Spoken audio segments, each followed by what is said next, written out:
we got some stuff to talk about. Yes, sir. We got some stuff we're going to talk about. So we come back to the co-op couch. Co-op couch is where we are at, is where we talk about games and stuff, things and stuff. I guess the one thing that we wanted to discuss, well, there's a couple things we want to discuss, but I think the number one thing we wanted to discuss, Deathloop has dropped. And then there's some updates on Wolverine that I think we should just like jump right into. And I think you said you wanted to kind of just touch up on that. So if you want to go ahead and jump right into that stuff.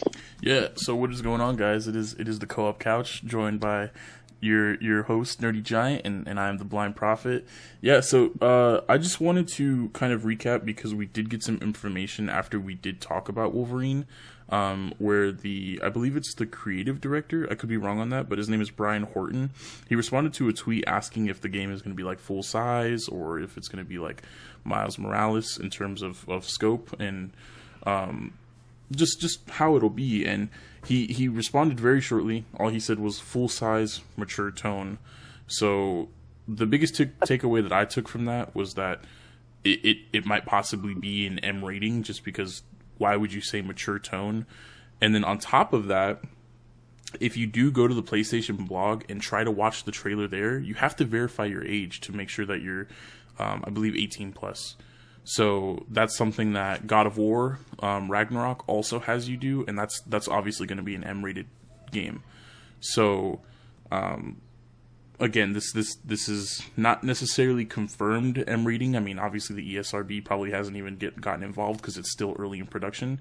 But with that, and just the little very minute information we have, it's very possible, the claws are going to come out and he's gonna throw some blood. So I'm really excited for that. As well as, I mean, if you look at Insomniac's track record, yes, they have done Spider-Man, yes, they have done Ratchet and Clank, but they've also done some mature games, like I brought up in the previous podcast where I brought up Sunset Overdrive, as well as they also did Resistance. So those were both mature games, so it's not like Insomniac isn't, they don't have a track record of doing that, and they're just completely like PG type games. They've done some mature stuff, so they have the capability, they have the track record, and I mean, if we're gonna bring the claws out, why not? Yeah, I saw that too, and that actually kind of gets me excited, and I'm sure it gets a lot of people excited, because I think the one question that everyone had when the game was revealed was, is this going to be an M-rated game, or this needs to be M-rated, this needs to be mature, this needs to be, some people say bloody and gory, because it's Wolverine. So I think it's a good thing that he literally responds full-size game, mature tone. Yeah. And I'm sure we'll get more info as the months go by. I also want to bring up the fact that they're respecting the DNA of Wolverine as well. So they intend to honor the DNA of what makes Wolverine popular, but they will also be putting their own like spin on Weapon X as well. So I like that they confirmed where it's like, hey, this is our Wolverine. It is exclusive to us, but they're gonna stay true to the DNA of Wolverine. I think that's a really good thing, because I think that's some people had some fear that like, well, how much is it going to change about Wolverine? And because Marvel's a Disney property, does that mean that he's not going to be as rugged looking or things like that? So I just want to mention that they are staying true to the DNA. They did confirm that. Yeah, I don't have that fear at all. I mean, with how they treated Spider-Man, I believe I said this in our last podcast, that was probably the best video game version of Spider-Man that we've ever gotten. Mainly, I think because a lot of the Spider-Man games that we've got, except a few, of course, they're mostly like movie tie-ins. So it's not like they've had like a different take on Spider-Man. It's just that they were kind of following the events of the movie and maybe expanding upon them to be a fun game. Whereas this was like a different take, and it was an awesome one. So I don't have that concern with Wolverine. I believe the way that Insomniac is already hinting that they're kind of paying homage to the origins of Wolverine with the whole Hulk 181 and the register saying $19.74, which is a call to the year that particular Hulk 181 was published. I think they're trying to let us know, like, hey, we know where he's coming from, but we're also going to come from where we want to. And I think that, like, is a good like comforting sort of message. Yeah, and I'm really looking forward to what they have to do with this. And I know we last video we talked about this, but like I'm really like, if there's anything about this game that I'm hoping they do, I mean, obviously combat and how to do the traversal, because it's Insomniac and they do traversal really well. But I really want them to go into the dark side of Wolverine. Like I really want them to embrace his dark side. Kind of go into like. Not per se grutacious violence, but more like dig into his like backstory, depending on where it's set and what the setting is and all that. Yeah, I think that's a good point, because for me personally, Logan is one of those movies that I'm kind of torn on, just because I do feel the violence got a bit grotesque, and I feel the language was just overused because of the R rating. Seeing characters like Professor X throwing down the F-bomb a few times was just like, what? Right. Because not that the comics for like Wolverine, he doesn't use words like that. For Professor X, that was definitely a bit more taboo. But also, I mean, I grew up watching the movies before I read the comics. So watching, 17 years of those movies where that type of language is really used from those characters, and more specifically Professor X. That's why I was like, what? So I think that's definitely a good point to kind of balance, like, the grotesqueness. You don't want it to be Suicide Squad levels of just jelly enemies that are just, blood bags. You want it to be... we're not going for a Quentin Tarantino movie here. Yeah. So yeah, I think that's also a good point, is like, even though it could possibly be rated M, you want to handle that M rating as, carefully as possible. That way it doesn't get to a point where it's just M to be M. Yeah. And speaking with Wolverine and kind of, confirming, we'll have mature tone. It is a full length game. They confirmed that. And you kind of touched on this on the other video of potential appearances, and we talked about Daredevil or Deadpool, things like that. And I think it was a couple days ago I came across an article where supposedly, and you mentioned this too during the showcase of Wolverine, where there was a little Easter egg to the Hulk.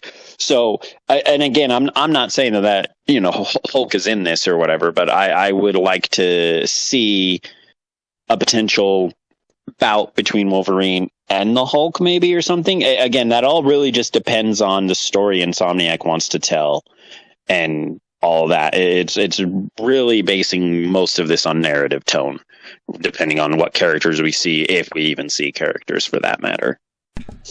Well, that's the thing that I think is kind of like a little bit of a misconception, is not so much that the trailer is sort of referencing or hinting or throwing an Easter egg of the Hulk. It's just because that was when Wolverine popped up in the comics. He popped up in Hulk 180 at the very end of that, and he was on the cover and fully integrated into the full comic of 181.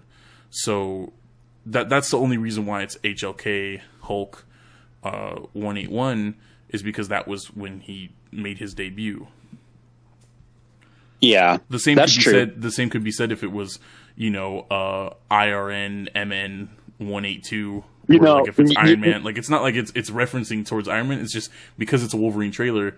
They're referencing his origin. Now that you say that, actually, it actually makes a lot of sense, because there's a lot of videos and stuff going around about how there was Easter eggs in that opening trailer in the showcase, and people are starting to, I don't know, conspiracize, like that Sony was throwing hints at other potential things, and I think it was just more of just a nod.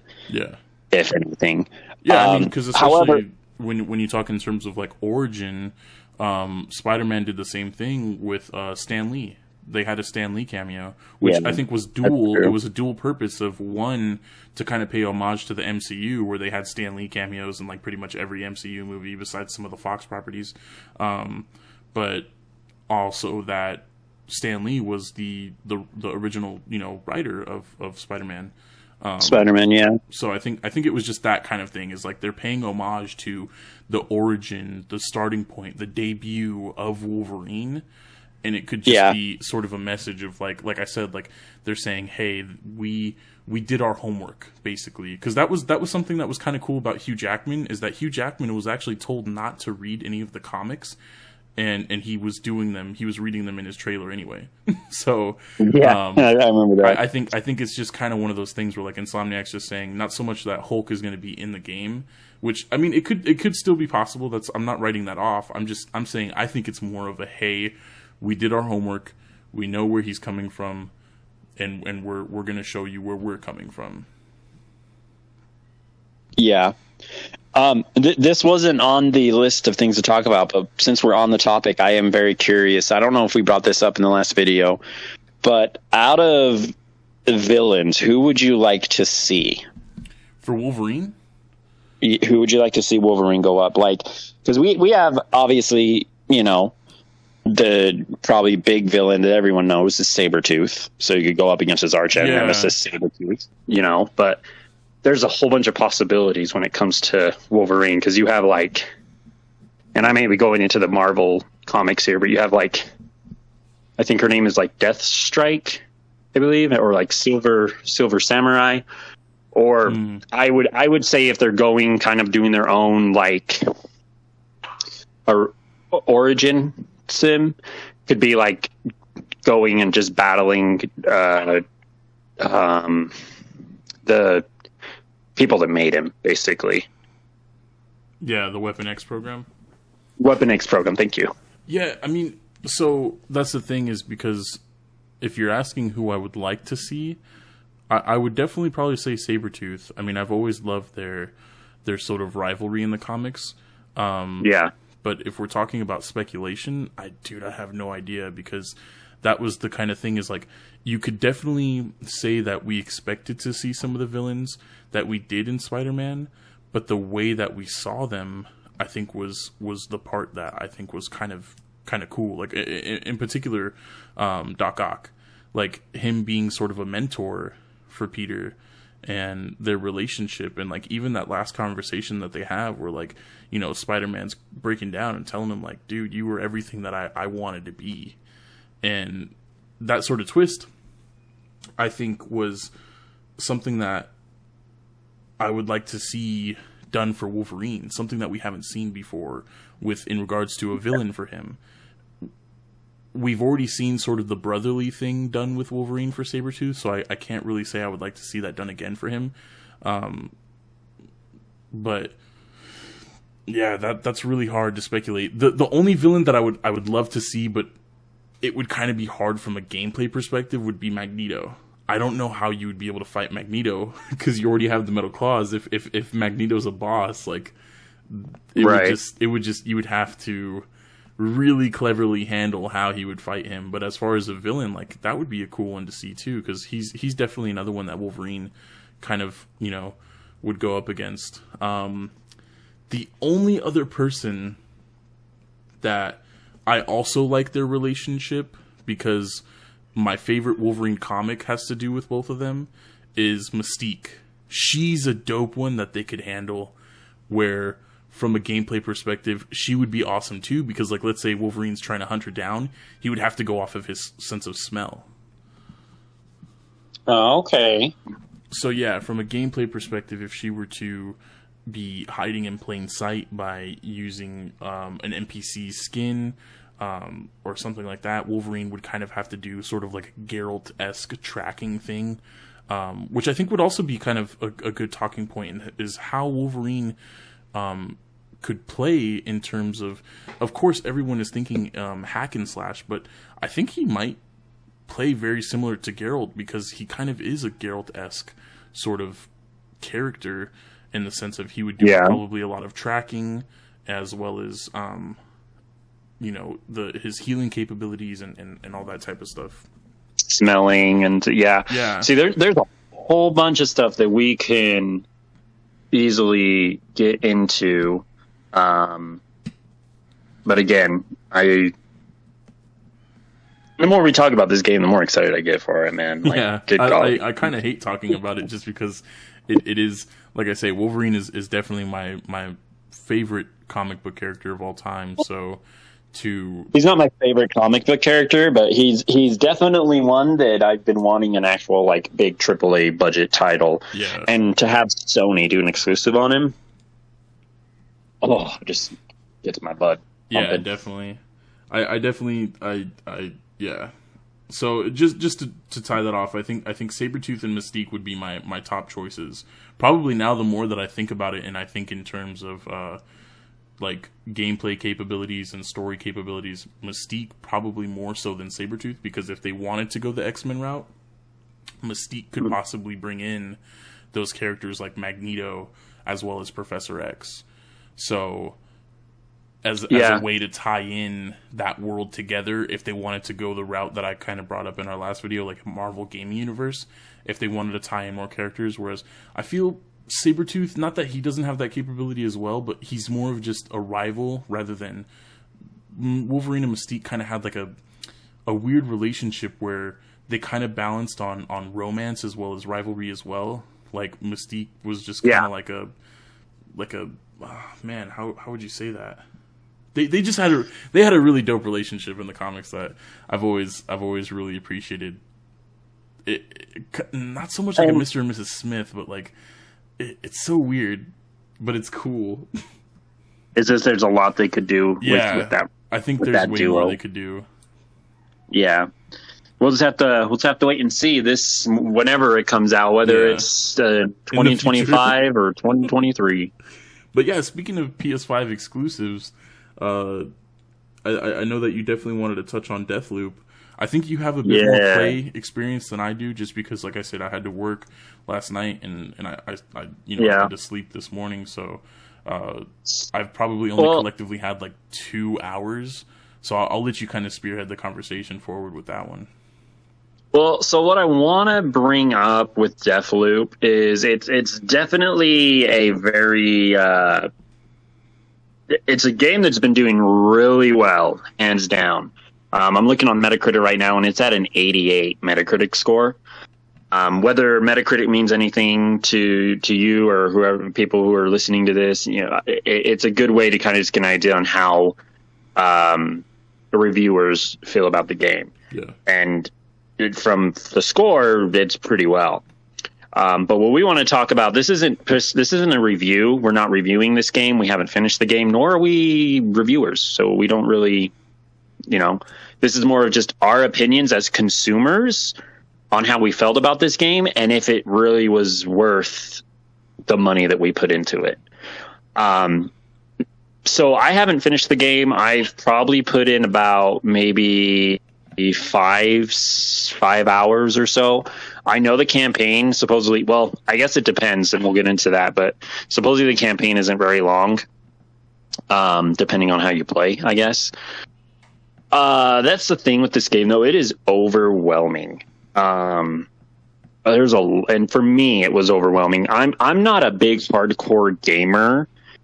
Like with, some people, the get good, side of things where it's like, oh, if you're bad at this game, get good. I honestly enjoy playing my games on easy mode. I enjoy just throwing in a game, sitting back, relaxing, and just enjoying the game, having fun.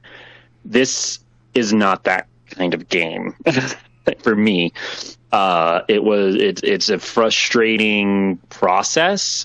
You have to figure ways out to find these people that you have to kill to destroy the loop, is what I'm understanding. Again, I'm still in the middle of the story, but they throw so much at you in the beginning. Like there's so many mechanics to this game that I had to pull walkthroughs up to understand the mechanics of this game. And to me, I didn't like that because that kind of took away from my experience, because I'd pause the game, read a walkthrough, go back to the game, and it'd take me out of the experience for me. the AI and everything in it, like it's a fun game, action packed. But the thing that I'm not a big. I found that these were the same people that did Dishonored. I don't know if you've played that game or not. I haven't, no. But I did not enjoy Dishonored. It was not my kind of game, and I can see why I don't like this game. Finding out it's from the same people that did Dishonored. So I don't know if I'm going to go back and continue it or not. I might give it another try, but it got super frustrating with all these things they throw at you and want you to do, and it's like they want you to go off the path, but they're just like, it's kind of what you said earlier. You feel like you're at a toy store and you want to go look into the store, but your mom's like, no, you got to stay next to me. You can't go out there yet. We got to go together. That's the vibe I was getting, where it's just like, go do this mission here to find out how to kill this individual, or you could go here and here and here and kind of explore. But as you're exploring, you're realizing you're kind of just like wasting time and finding intel. But in the end, you are kind of still pushed back. Like, even though you're off the path, it still feels like it's pushing you back to that linear area.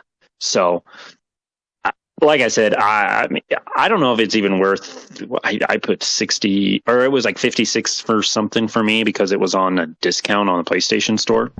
I played it on PS5, by the way. Amazing control, the haptic feedback. It feels like you're shooting an actual gun. Like I shoot a machine gun, and it felt like I was pushing down on the trigger. It was really cool. That I will say, super immersive in that regard. But I know a lot of people have been complaining about like glitches or things. I didn't run into any on the PS5, so I don't know if that's on PC or not, but no frame rate. The thing was like, it's really pretty game. It's really good graphics. It's very innovative for its time. I can see why probably people like this game so much. Is just because how innovative it is and what you can do with it and what the power of the PS5 shows. I really would suggest, if you want to see what the power of the PS5, there's Ratchet and Clank, and then there's this game, because it really does show you what the PS5 can do with Deathloop. But like I said, it's really overwhelming in my opinion.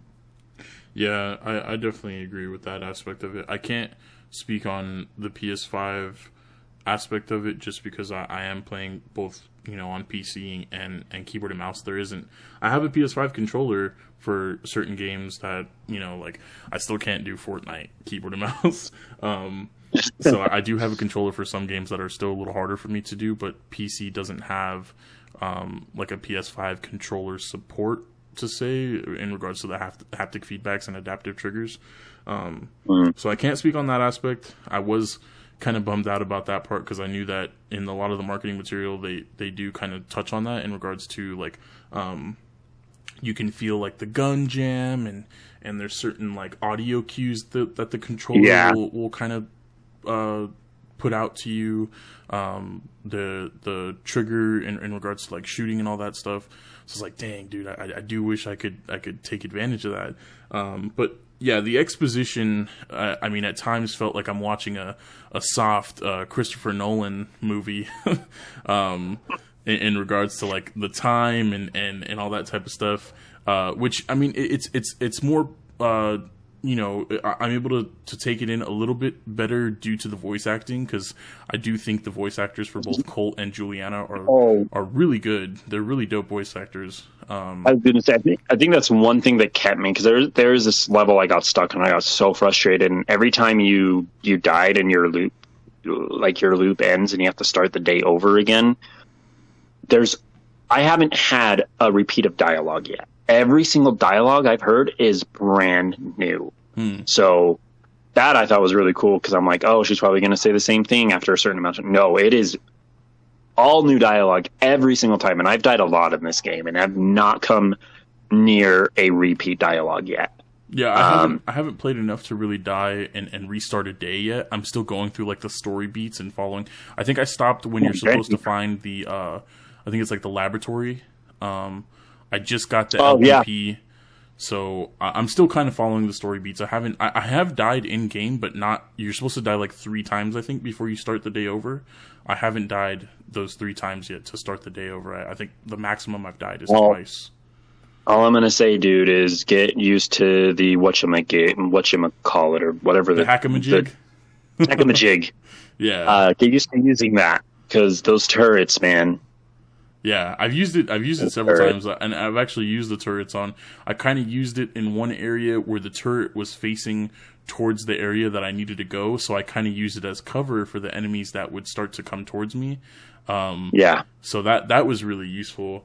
But I mean, the two other things that I have to say about this game is the style. The style feels like a mix between playing like the Nuketown 2030 something map.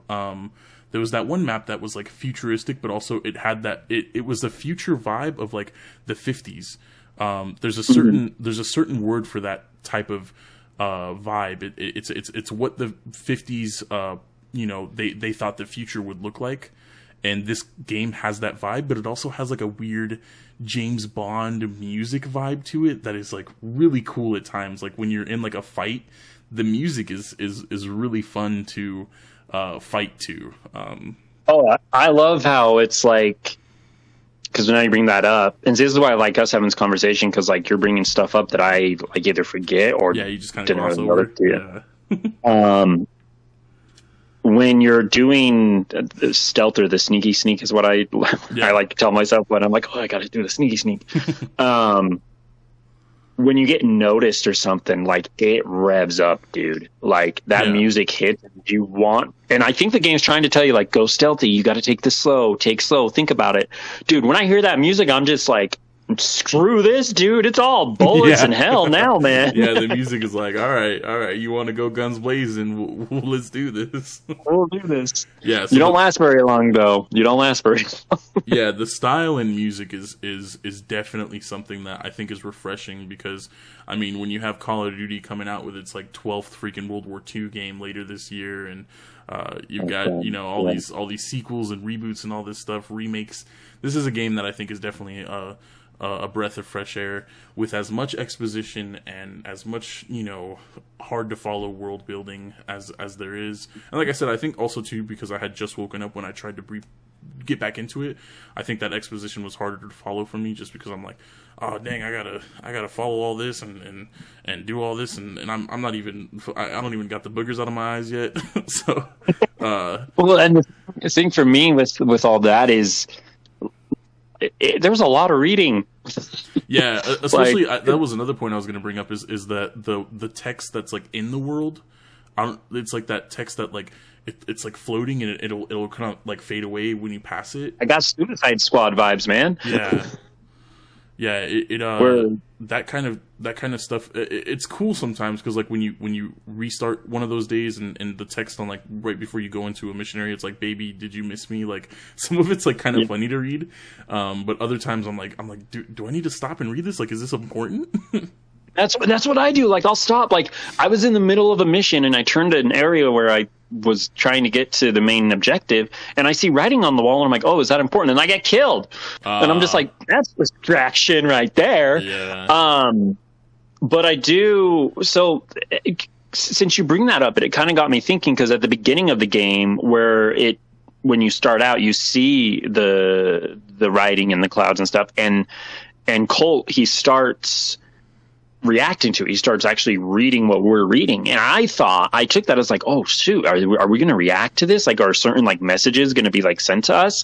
But as the game continues, it is kind of a distraction, because I'm just like, well, is this important, or is this just here to just be here? Yeah. Yeah, I think again, it's just probably another one of those like stylistic things where it's maybe in a way Colt kind of projecting his thoughts. I don't know any other way to explain it, because like there's areas where it's like, no, don't go this way, or just kind of things that I don't know if it's the game speaking to you, or if it's Colt projecting his thoughts, or what it is. But Yeah. is definitely, yeah, it definitely is one of those things that for me, I haven't had that issue where I've died trying to read them. I've just had the issue where I feel like it's kind of broken me out of that immersion of trying to follow what the game is leading me through, when I'm like, oh, is this important? Do I have to read it? I just passed one. Should I go back and read the other one? Yeah.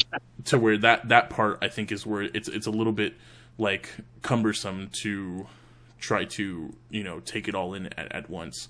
Again, I've only had collectively probably no more than 3 hours worth of gameplay.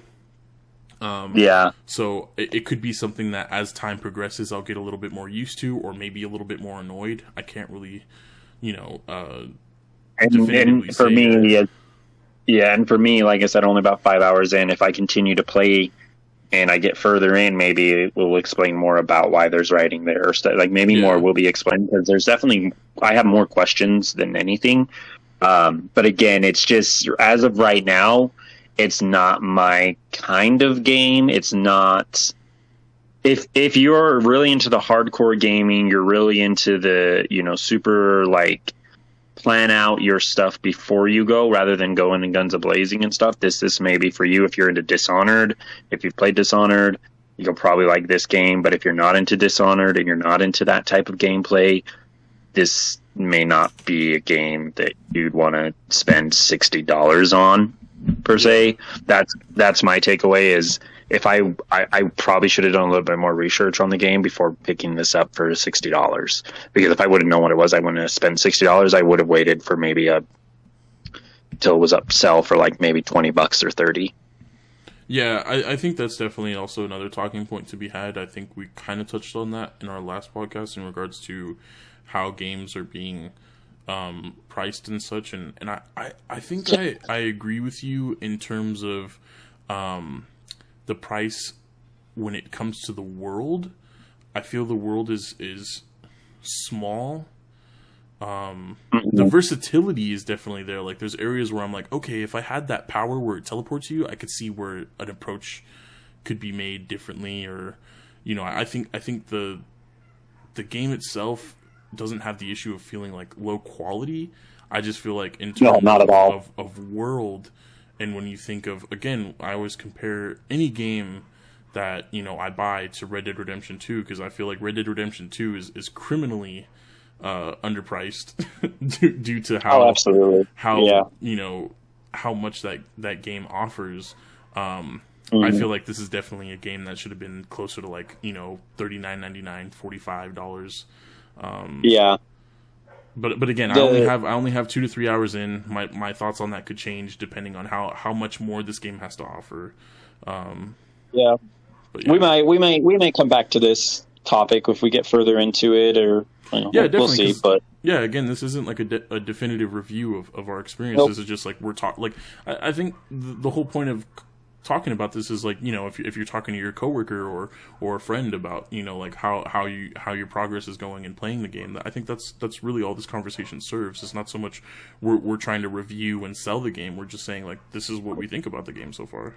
Yeah, and I mean, in a consumer standpoint of things, like it's not a bad game at all. Not at all. Like I said, it's a beautiful game. It runs fantastic PS5 wise. It's super. It's a next gen game, that is for certain. But again, personally, like, it's just not my kind of game as of right now. Like, I might go back to it and it might change my mind, but it's just, when it comes to pricing and with games in general, is sometimes these games that come out are a little overpriced in regards to certain things. Like, I'm going to use Call of Duty as a perfect example. You may disagree with me on this, but I feel these Call of Duty games that drop, and they drop for 60, 70, $120 to more, is ridiculous. Because essentially, or actually, I'm going to use FIFA, not Call of Duty. I'm going to use FIFA. FIFA Soccer, or FIFA 2021, 2022, 2020, or whatever. It's the same game every year. And they put the same price tag on it every year. And it's like $50 to $60. I don't think games like that are worth it when it's the same thing that they're hashing out every single year.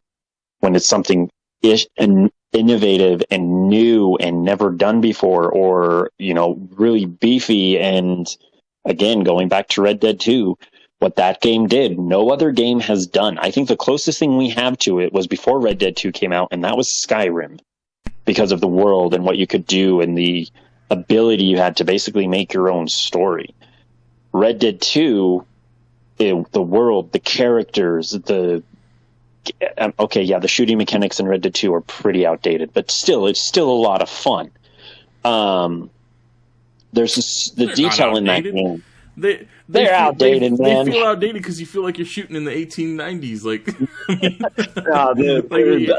it's a revolver. It's not a freaking rocket launcher. Like, no, but what I mean is the mechanics that the Rockstar uses for their shooting, I feel, is a bit outdated in my opinion. What else do you need? Point and shoot. Point and shoot. I don't know. It's just it felt. I don't know. Maybe in terms of a controller experience where it's like the auto aim and stuff. For me, that's what I was saying. Yeah. For me, I think I've kind of changed my perspective on that in transitioning to keyboard and mouse. I don't know how else they could expand upon it. Just because, again, like if you're using a gun and you want to talk in terms of game mechanics, how much further can you go than pointing and shooting?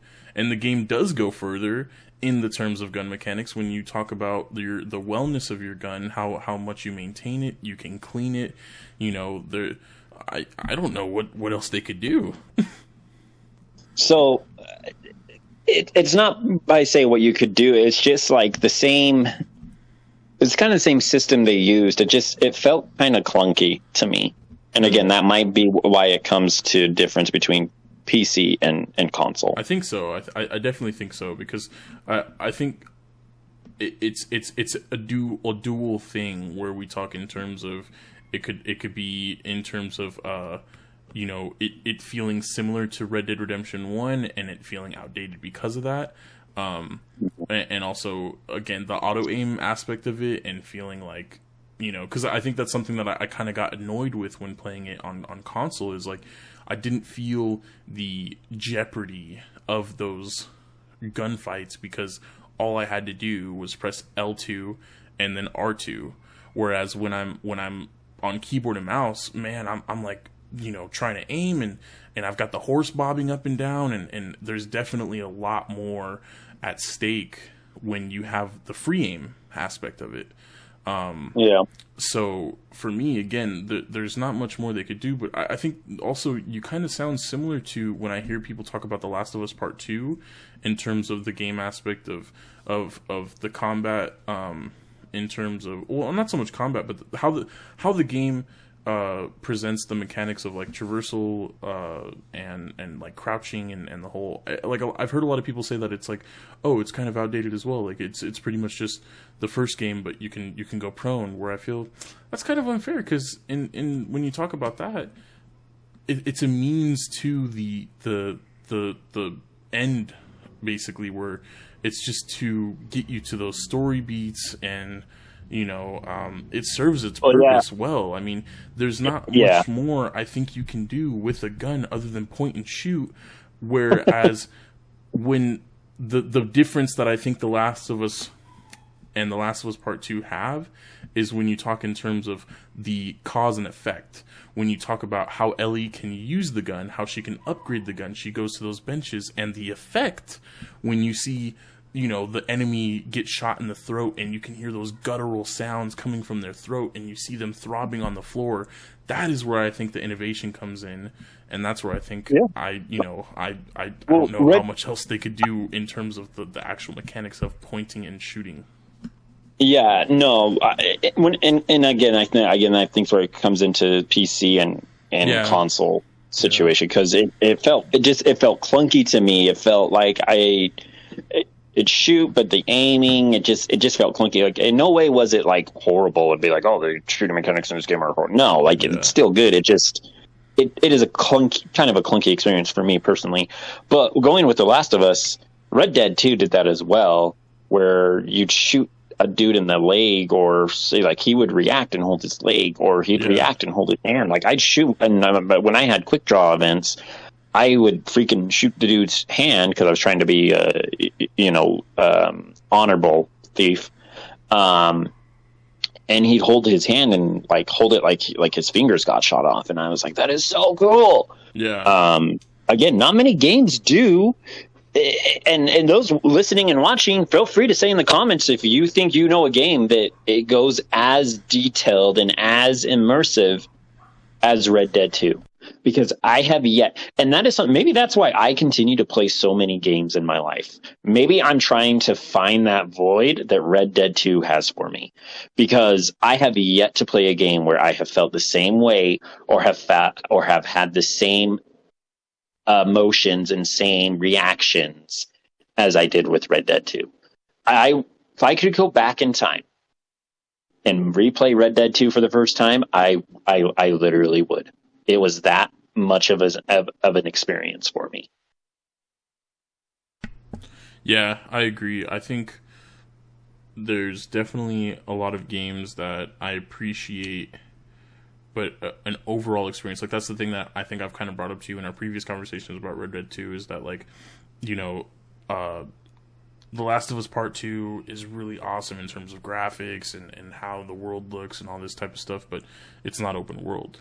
Or you have open world games that don't have the story like Red Dead 2 has. It doesn't have the character building and the gang and the camp and going into your camp and you just killed a whole bunch of people and Dutch is like, Arthur, I need you to stop. Like like how reactive the world is to you, and yeah. I think Red Dead 2 just checks off all those boxes that it there's really, again, there's not much else it could do. I don't know how much further you can expand upon a wagon and a revolver.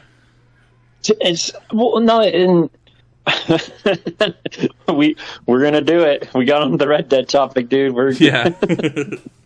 So when you brought up the whole like aspect of character building and things like that, when they played that game for the very first time, I was so confused, dude. I'm just like, wait, was John a part of a pioneer company? Like, is this a gang or is this a family?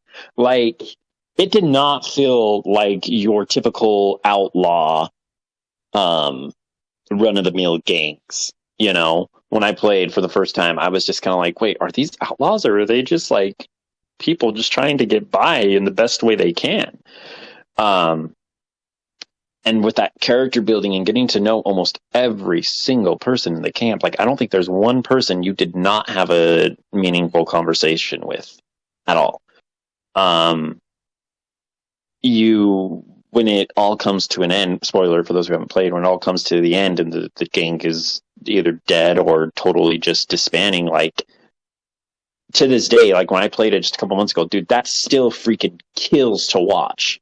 Like, I hate and love the final chapters of that game. Like, I hate it and I love it. Like, I get excited because I'm like, oh, we're coming to the close, but then I'm like, oh crap, I have to go through all this agony again and watch this wonderful family who I've come to love and cherish and get to know be torn apart by an individual who I literally looked up to for the past 35 hours of my life, that I'm now looking at and questioning everything. And to me, that is exceptional character development. Yeah, it's definitely an experience that I've played twice. The only I guess I could say nitpick that I started to kind of get annoyed with was just the aspect of the tuberculosis, and how it started to affect gameplay as you went on. Every time you would hear like Arthur cough and stuff, it just, for me, it just didn't feel as like rootin' tootin' cowboy. But I think it was a storytelling device as well to show as Arthur deteriorated and was affected by tuberculosis, the gang was deteriorating and being affected by Dutch. Like, Dutch was essentially the gang's tuberculosis. So that's where I guess I can appreciate the tuberculosis aspect. It's just, it was it was still kind of like in terms of a gameplay and experience, it was kind of a nitpick I had. Yeah, and there's the other thing we talk about. It's a what if episode that we'll do. We'll work on that, and we'll let you guys hear that because we have some interesting what if scenarios. That's a pretty damn good segue. Yeah. Well, should we just get into that? I mean, if you want to, I know you wanted to talk about your Jurassic Park Until Dawn idea. Yeah. So. Okay, I think what we'll do is we'll end this podcast here, and our next conversation is going to be the Until Dawn Jurassic Park. Like, it's going to be a separate video. So I think this is where we end this video, and then we'll get right into talking about your idea. So this episode is pretty much just like a hey, this is this week in how we feel. This is just us, the co-op couch, just kind of talking. Our next segment is going to be something that we're really excited to start to do as well, which is going to be our sort of what ifs and like what we would like to see from a game, or just as he had brought up in terms of Red Dead Redemption 2, we kind of have a conversation that we wanted to talk about is what if Arthur didn't get tuberculosis. So definitely look out for that in the future. But yeah, guys, this was pretty much just our week and what we wanted to talk about in terms of news in regards to Wolverine, in terms of how we feel about Deathloop. So if you guys have any points yourselves, how your guys' week has been going in gaming, have you guys played Deathloop? Have you played any other games? Did you guys pick up Lake, which came out earlier this year? Have you guys played anything else? Have you guys seen any movies? Did you guys watch Shang-Chi? Let us know what you guys are doing down in the comments down below. I'm the Blind Prophet. And I'm the nerdy giant. And yeah, we'll catch you guys in the next episode. Have a good one, guys.